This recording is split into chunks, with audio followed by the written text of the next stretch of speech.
Press conference में बहुत बहुत स्वागत।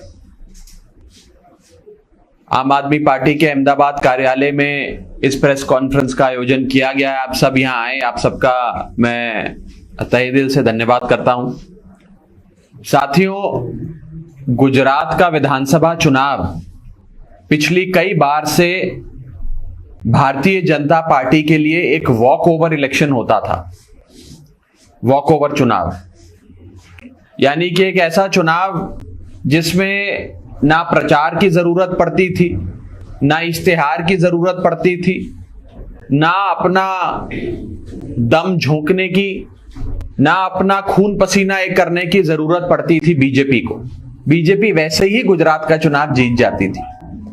लेकिन जब से गुजरात में आम आदमी पार्टी और अरविंद केजरीवाल जी की एंट्री हुई और जब से गुजरात में आम आदमी पार्टी ने लोगों को जोड़ना शुरू किया और गुजरात का आम आदमी, आम औरत झाड़ू के निशान तले, अरविंद केजरीवाल जी के झंडे तले इकट्ठा आ गया, तो बीजेपी की हवाइयां उड़ गई हैं, बीजेपी की नींद उड़ गई है, जिसके चलते आज बीजेपी को प्रधानमंत्री जी, गृह मंत्री जी समेत अपने केंद्रीय मंत्रिमंडल के दर्जनों मंत्री गुजरात के चुनावी मैदान में उतारने पड़ रहे हैं।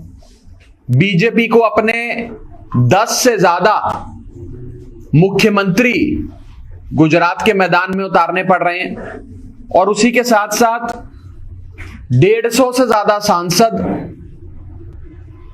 अनगिनत एमएलए, अनगिनत मंत्री उतारकर पूरी जान झोंकनी पड़ रही है। और ये तो सिर्फ बीजेपी का संगठन है, और भी जो इनकी सिस्टर कंसर्न्स हैं वो सब भी लगे हुए हैं कि कुछ भी कर कर आम आदमी पार्टी को रोको, अरविंद केजरीवाल जी को रोको। एक 5 फुट 5 इंच के शख्स अरविंद केजरीवाल जी का इतना खौफ बीजेपी को है कि आज उन्हें सारी ताकत गुजरात के चुनावी मैदान में झोंकनी पड़ रही है। नंबर 1। नंबर 2, बीजेपी का मुख्य तौर पर इस चुनाव में एक ही कैंपेन है कि डबल इंजन की सरकार बनाओ, कि ऊपर भी बीजेपी हो, राज्य में भी बीजेपी हो, डबल इंजन की सरकार। मैं आपको डबल इंजन की सरकार की सच्चाई बताना चाहता हूं। पहली बार गुजरात में डबल इंजन की सरकार बनी 2014 में, रीसेंट पास्ट में 2014 में डबल इंजन की सरकार बनी और 2014 से लेकर 2022 में महंगाई रूपी राक्षस ने जिस हिसाब से गुजरात के आम आदमी, देश के आम आदमी की जेब पे डाका डाला, वो मैं आज आपके सामने रखना चाहता हूं। इस चुनाव का शायद सबसे बड़ा मुद्दा महंगाई है और इस डबल इंजन की सरकार जब 2014 में बनी तब आम जीवन में इस्तेमाल होने वाली जो चीजें थी उनके दाम 2 गुना, 3 गुना, 4 गुना हो गए। पेट्रोल जब डबल इंजन की सरकार बनी 2014 में तो 60 रुपए का बिकता था। आज सामान्य गुजराती को 2022 में वो पेट्रोल 100 रुपए लीटर का खरीदना पड़ रहा है। डीजल जब डबल इंजन की 2014 में सरकार बनी तो 50 रुपए का प्रति लीटर बिकता था। आज वो डीजल डबल इंजन सरकार की बदौलत 90 रुपए प्रति लीटर का बिक रहा है। एलपीजी गैस का सिलेंडर जो आप और हम अपनी रसोई में इस्तेमाल करते हैं खाना बनाने के लिए, वो जब डबल इंजन की सरकार बनी तो 500 रुपए प्रति सिलेंडर के लगभग मिलता था। आज 2022 में डबल इंजन सरकार की बदौलत वो सिलेंडर 1060 रुपए का मिलता है। प्लेटफॉर्म की टिकट 5 रुपए प्रति टिकट मिला करती थी, प्रति व्यक्ति प्रति टिकट, 2014 में जब डबल इंजन की सरकार बनी। आज वो प्लेटफॉर्म की साधारण सी टिकट 5 रुपए से बढ़कर 50 रुपए की हो गई। देसी घी का एक डब्बा 1 केजी वाला 350 रुपए का आता था 2014 में जब नई नई डबल इंजन की सरकार बनी थी, और आज उस डबल इंजन सरकार की बदौलत वो देसी घी का एक डिब्बा 350 रुपए से बढ़कर 650 रुपए हो गया। दूध की एक थैली 1 लीटर वाली 36 रुपए की आती थी जब डबल इंजन की सरकार बनी थी। आज वो एक दूध की थैली 60 रुपए प्रति लीटर हो गई डबल इंजन सरकार की बदौलत। प्राइवेट डॉक्टर के पास जब मरीज जाता था अपने आप को दिखाने, चेक करवाने, तो प्राइवेट डॉक्टर 300 रुपए प्रति पेशेंट लिया करता था। आज वो प्राइवेट डॉक्टर डबल इंजन सरकार की महंगाई की बदौलत 800 रुपए प्रति पेशेंट ले रहा है। सीएनजी गैस जो आप और हम सब इस्तेमाल करते हैं गाड़ियों में और अन्य जगहों पर, वो सीएनजी गैस 46 रुपए प्रति यूनिट मिला करती थी जब डबल इंजन की सरकार बनी थी। वो सीएनजी गैस आज बढ़कर 75 रुपए प्रति यूनिट हो गई डबल इंजन सरकार के बदौलत। और गुजरात के आम घरों में, गुजरात के हर घर में इस्तेमाल होने वाला सिंग तेल जो सब खरीदते हैं, उसका बड़ा वाला डब्बा 2014 में जब डबल इंजन की सरकार बनी थी तब 1000 रुपए का आता था। आज डबल इंजन सरकार की बदौलत वो 1000 रुपए का डब्बा सिंग तेल का बढ़कर 2800 रुपए हो गया है। ये है महंगाई, ये है डबल इंजन सरकार की डबल ट्रिपल महंगाई जो उन्होंने गुजरात के लोगों के सर पर ला खड़ी करी है। आज अगर गुजरात के लोग इस महंगाई से बचना चाहते हैं तो उनके पास एक ही उपाय है, एक ही सल्यूशन है, और वो है अरविंद केजरीवाल, आम आदमी पार्टी और झाड़ू। और वो कैसे? एक तरफ तो डबल इंजन सरकार की महंगाई है और दूसरी तरफ अरविंद केजरीवाल जी का 30,000 रुपए का हर गुजराती परिवार के लिए हर महीने की सौगात। यानी कि अगर आम आदमी पार्टी की सरकार बनती है तो 30,000 रुपए प्रति महीना प्रति परिवार गुजरात में फायदा होने जा रहा है। कैसे होने जा रहा है यह मैं आपको बताना चाहता हूं। पहली चीज, गुजरात के हर परिवार की बिजली 1 मार्च 2023 से मुफ्त हो जाएगी।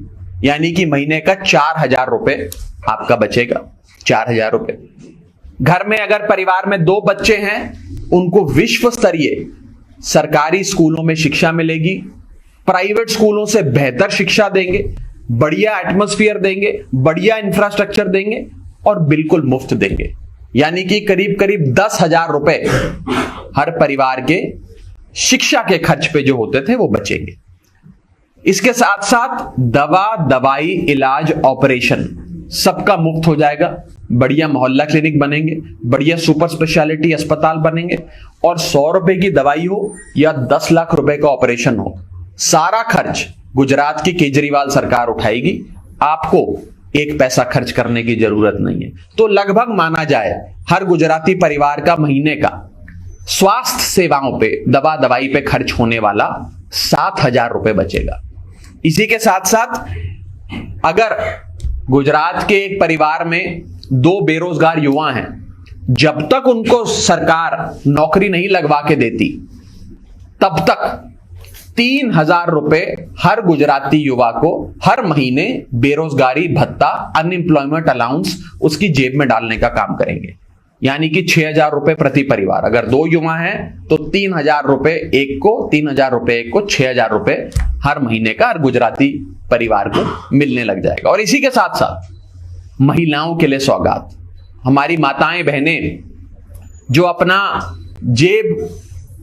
अपनी जेब से पैसा डालकर बड़ी मुश्किलों से घर का खर्च चलाती हैं, उनके लिए, उनकी आर्थिक मदद के लिए, उनकी आर्थिक अपलिफ्टमेंट के लिए 1,000 रुपए हर महिला को जो 18 वर्ष से अधिक आयु की है दी जाएगा सरकार द्वारा। तो यानी कि मान लीजिए अगर घर में 3 महिलाएं हैं तो 3,000 रुपए हर परिवार को गुजरात की केजरीवाल सरकार हर महीने देगी। तो अगर आप इन सारे खर्चों का जो बचे और जो सौगात सरकार देगी उसका जमा कर लें तो लगभग 30,000 रुपए प्रति महीना प्रति गुजराती परिवार की सौगात अरविंद केजरीवाल जी की सरकार देने जा रही है। तो एक तरफ बीजेपी के डबल इंजन की डबल महंगाई और दूसरी तरफ अरविंद केजरीवाल जी के नए इंजन की 30,000 रुपए की मुनाफे वाली सरकार। आज ये दोनों चीजें गुजरात के मतदाता के सामने हैं और फैसला गुजरात के मतदाता ने करना। हर जगह, हर सर्वे, हर विश्लेषण में यह साफ तौर पे नजर आ रहा है कि मुकाबला भाजपा बनाम आम आदमी पार्टी है। इस दौर में अब कांग्रेस कहीं दूर दूर तक भी नजर नहीं आती। कांग्रेस की 5 से भी ज्यादा सीटें नहीं आ रही और इस आम आदमी पार्टी बनाम भाजपा की लड़ाई में आम आदमी पार्टी बीजेपी से आगे निकलती नजर आ रही है। और आगे इसलिए निकलती नजर आ रही है क्योंकि कांग्रेस के पुराने सारे मतदाता आम आदमी पार्टी को वोट दे रहे हैं। भाजपा के मतदाता और भाजपा के अपने कार्यकर्ता भी इस बार परिवर्तन के लिए आम आदमी पार्टी को वोट दे रहे हैं। और जो फेंस सिटर होते हैं, जिन्होंने अपना मन नहीं बनाया होता चुनाव के आखिरी हफ्ते तक कि किस पार्टी को वोट देंगे, उन फेंस सिटर्स ने भी अब पूरा माहौल देखते हुए और परिवर्तन की आंधी जो चल रही है उसे देखते हुए मन बना लिया कि इस बार आम आदमी पार्टी को वोट देंगे। तो सारे जने, सारे जात, धर्म, बिरादरी के, सारी पॉलिटिकल पार्टियों के समर्थक, सारे लोग इस बार सिर्फ परिवर्तन की आंधी के चलते आम आदमी पार्टी को वोट देने जा रहे हैं, झाड़ू का बटन दबाने जा रहे हैं। और जो दिल्ली में कमाल हुआ, जो पंजाब ने कर दिखाया, अब वो गुजरात में होने जा रहा है। और 27 साल पुरानी अहंकारी भ्रष्ट सरकार को गुजरात की जनता उखाड़ फेंकेगी और परिवर्तन लाएगी। परिवर्तन मतलब अरविंद केजरीवाल, परिवर्तन मतलब आम आदमी पार्टी, परिवर्तन मतलब झाड़ू का चुनाव चिन्ह। मैं आज गुजरात के सभी मतदाताओं से अपील करना चाहता हूं कि आप सब लोग चुनाव वाले दिन अपने घरों से सुबह सुबह निकलकर सबसे पहले मतदान केंद्र जाकर अपनी जिम्मेदारी निभाएं और अपनी तकदीर के लिए, अपने बच्चों के भविष्य के लिए, अपने परिवार की उन्नति के लिए सही फैसला लेते हुए इस बार परिवर्तन के लिए, बदलाव के लिए वोट दें, आम आदमी पार्टी को जिताएं।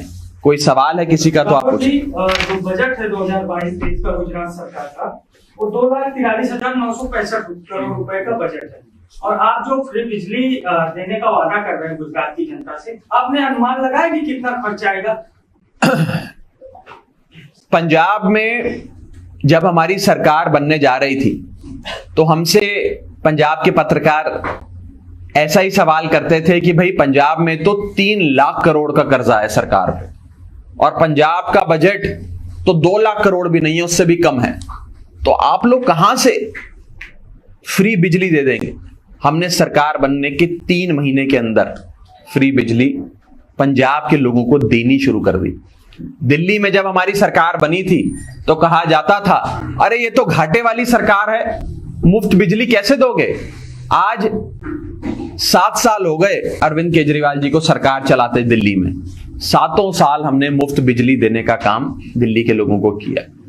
मतलब बड़ा साफ है, मतलब यह है कि गुजरात सरकार हो या और कोई सरकार हो, सरकारों में पैसे की कमी नहीं होती है, नेताओं की नीयत की कमी होती है। अगर नीयत है तो आप सब कुछ दे सकते हो। और ये जो एक माहौल बनाया जा रहा है कि आम आदमी पार्टी रेवड़ी बांट रही है, रेवड़ी फ्री की लत लगा रही है, रेवड़ी बांट रही है, मैं इस पर साफ तौर पे कहना चाहता हूं कि 2 प्रकार की रेवड़ियां हैं जनता के सामने। एक है आम आदमी पार्टी की रेवड़ी जो अरविंद केजरीवाल जी देते हैं, जिसमें हर परिवार को एक सम्मानजनक जीवन जीने के लिए जितनी बिजली चाहिए वो मुफ्त मिलती है। एक सम्मानजनक जीवन जीने के लिए बच्चों को जितनी अच्छी शिक्षा चाहिए विश्व स्तरीय वो मिलती है। सारे लोगों को राज्य सरकार इलाज, दवा, दवाई मुहैया कराती है। ये हमारी रेवड़ी है। और दूसरी तरफ भाजपा की रेवड़ी है जिसमें मुख्यमंत्री को 5,000 यूनिट बिजली मुफ्त मिलती है, जिसमें मंत्रियों को हवाई जहाज से लेकर रेल यात्रा मुफ्त मिलती है, जिसमें सांसदों को मकान और तमाम सुविधाएं मुफ्त मिलती हैं। ये दोनों रेवड़ियां हैं। जनता चुन ले भाजपा की रेवड़ी पसंद है या केजरीवाल की रेवड़ी पसंद है। राघव जी, मेरा नाम अभिषेक शर्मा है और मैं #भारत न्यूज़ शुरू में लखनऊ से पिछले 1 महीने से गुजरात में चुनाव कवर कर रहा हूँ। मुझे जो यहाँ पर सबसे बड़ी समस्या देखने को मिली है, जो एक पंचायती प्रक्रिया होती है, जो उत्तर प्रदेश, बिहार, झारखंड, राजस्थान और आपके पंजाब में भी है, जो पंचायत प्रक्रिया होती है, जो सरपंच होता है, जिला पंचायत होता है, उसके लिए निधि होती है। लेकिन यहाँ जब मैंने सरपंचों से बात की, आम लोगों से बात की, तो विधायक और सांसद के ऊपर डिपेंड रहते हैं कि वो अगर कुछ देंगे तभी ग्राम पंचायतों का विकास होगा। मनरेगा की योजना उत्तर प्रदेश के साथ पूरे देश में बहुत एक्टिव है, लोगों को कोविड के समय बहुत रोजगार भी मिला। क्या अगर आप लोग सरकार बनाते हैं तो गुजरात में उस पंचायत प्रक्रिया का जो ढांचा है, जो यूपी, बिहार, झारखंड और पंजाब में लागू होता है, क्या उस तरह की कुछ? देखिए, सवाल बहुत अच्छा है आपका। इस बारे में जरूर विचार करेंगे और हमारे मुख्यमंत्री पद के उम्मीदवार यशोधन भाई जब मुख्यमंत्री बनेंगे तो जरूर जो भी फैसला लेंगे वो लोगों से बात कर लेंगे। आम आदमी पार्टी का यह मानना है कि बंद कमरे में, इसी कमरे में बैठकर सारे मंत्री नेता फैसले नहीं ले सकते। आपको लोगों के बीच जाना पड़ेगा, पंचायतों के पास जाना पड़ेगा, सरपंच, पंच सबसे बात करनी पड़ेगी, उनकी वास्तविकता क्या है, उनकी समस्याएं क्या है वो समझना पड़ेगा, उसके बाद ही कोई फैसला लिया जाएगा। लेकिन मोटे मोटे तौर पे आज आम आदमी पार्टी का यह मानना है कि बीजेपी और केंद्र सरकार और गुजरात की भाजपा सरकार ने लोगों पे इतना टैक्स लगाया कि आज आप दूध खरीदते हैं उस पे टैक्स देते, आटा खरीदते हैं उस पे जीएसटी देते, बाल कटवाते हैं उस पे जीएसटी देते। कोई एक ऐसी चीज नहीं है जिस पे आप लोग टैक्स नहीं भरते। ये जो टैक्स है ये जनता का पैसा है। जब जनता ये पैसा सरकार को देती है तो सरकार की जिम्मेदारी है कि सरकार ये पैसा जनता को वापस दे, सुविधाओं के माध्यम से वापस दे, अच्छी शिक्षा के माध्यम से वापस दे, और हो सकता है आने वाले सरकार में पंचायत का फंड लाके सरकारें ये पैसा वापस जनता तक दें, ताकि जनता अपना विकास करे, जनता की उन्नति सरकार करे और एक सम्मानजनक जीवन जीने के लिए जितनी बुनियादी सुविधाएं हैं वो लोगों को दी जाए। राघव जी, आपने 2014 से लेकर 2022 तक का कंपैरिजन बताया। 2014 के पहले यही सारी चीजों के दाम बहुत कम थे, तो क्या ऐसा मान सकते हैं कि उस टाइम की सरकार 2000 साल के पहले या उस टाइम की सरकार अच्छी थी? इसका बड़ा सरल सा जवाब है। मैं वैसे थोड़ा आंकड़ों का अध्ययन करता रहता हूं, पेशे से चार्टर्ड अकाउंटेंट हूं। मैं आपको बता दूं, भारत देश में इस समय बेरोजगारी 40 साल में सर्वाधिक है। ऑल टाइम 40 ईयर हाई पे है अनएम्प्लॉयमेंट। महंगाई 35 साल में सर्वाधिक है, all time high of 35 years. तो 40 साल और 35 साल में पिछले भारत के अतीत में इतनी बेरोजगारी और इतनी महंगाई नहीं देखी गई जितनी आप इस डबल इंजन की सरकार के कार्यकाल में देख रहे हैं। तो बात बड़ी सरल है। केवल आप चुनाव से पहले एक कारपेट बॉम्बिंग कर चुनाव जीत जाएं, वो दिन अब चले गए। एक कमजोर, ऑलरेडी सरेंडर्ड, बूढ़ी हो चली कांग्रेस के साथ मुकाबला लड़ते थे तो क्या मुकाबला था। आज जब एक आम आदमी की ताकत खड़ी होती है, जब देश का आम आदमी खड़े होता है, अरविंद केजरीवाल जी और आम आदमी पार्टी खड़े होकर चुनाव लड़ते हैं, चुनौती देते हैं, तो वो चुनौती आज बीजेपी को कितनी मुश्किलों में खड़ा कर रही है वो आज आप देख रहे हैं। और यही लोकतंत्र का एक प्रकार से सबसे बड़ा त्योहार है कि आज विकल्प है लोगों के सामने। आज से पहले ना गुजरात के लोगों ने विकल्प देखा, ना विकल्प को कोई आजमाया, क्योंकि कोई विकल्प था ही नहीं। आज सही मायनों में अगर गुजरात की जनता के सामने कोई विकल्प है तो वो आम आदमी पार्टी है। नहीं, जब महंगाई की बात आती है तो लोग, गुजरात के भी लोग बोलते हैं कि इससे अच्छी तो कांग्रेस की सरकार थी, तब महंगाई कम थी। तो आप क्या मानते हैं इसके बारे में? मैंने तो आपको दोनों मॉडल दे दिए, एक भाजपा का महंगाई वाला मॉडल और एक अरविंद केजरीवाल जी का मॉडल, जिससे 30,000 रुपए का डायरेक्ट फायदा है। देखो जी, हम बीजेपी की तरह 30,000 करोड़ का पैकेज नहीं दे सकते। वो 30,000 करोड़ का पैकेज तो उद्योगपतियों की जेब में जाता है, ठेकेदारों को मिलता है, कॉन्ट्रैक्टर्स को मिलता है। हम लोगों को, हर परिवार को 30,000 रुपए का डायरेक्ट फायदा दे सकते हैं हर महीने का। हमारा वाला फायदा ले लो तो डायरेक्ट फायदा आपका भी। राघव जी, भ्रष्टाचार निर्मूल की बात करके आम आदमी पार्टी दिल्ली के बाद पंजाब में आएगी, लेकिन ऐसा एक भी उदाहरण पेश नहीं किया अभी तक आम आदमी पार्टी के जो बड़े बड़े जो राजकीय पार्टी हो, नेता को जिसको आप पकड़ पा रहे हो या ऑफिसर को जेल में डाला हो, जबकि भ्रष्टाचार के अंदर आपके कई आपने शायद हमारे पंजाब सरकार का पिछले 7 महीने का जो कार्यकाल है उसको ध्यान से आपने अध्ययन नहीं किया।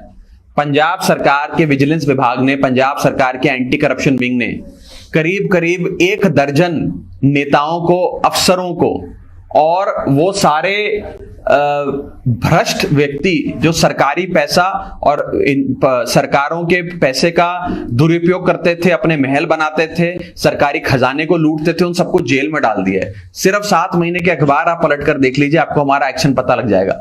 दिल्ली की बात यह है कि दिल्ली के अंदर एंटी करप्शन विभाग जो सालों तक राज्य सरकार के पास था, जैसे ही अरविंद केजरीवाल जी की सरकार बनी, जैसे ही अरविंद केजरीवाल जी ने 4 भ्रष्ट अफसरों का कॉलर पकड़ के उन्हें जेल में डाला, वो एंटी करप्शन विभाग बीजेपी ने हमसे छीन लिया और वो विभाग उन्होंने अपने पास कर लिया कि अगर केजरीवाल को ये विभाग दे दिया तो ये तो सारे भ्रष्टाचार की दुकानें बंद कर देंगे। ये डर है। इसीलिए मैं कहता हूं कि आज इस देश से महंगाई और भ्रष्टाचार दूर करने के लिए अगर किसी एक नेता का जन्म हुआ है तो उस नेता का नाम है अरविंद केजरीवाल। भ्रष्टाचार गुजरात में जितना हुआ पिछले कई दशकों में, और खास तौर पे जो मोरबी ब्रिज की एक दर्दनाक तस्वीर हम सबके सामने आई, वो क्या है? वो भ्रष्टाचार का चरम उदाहरण है।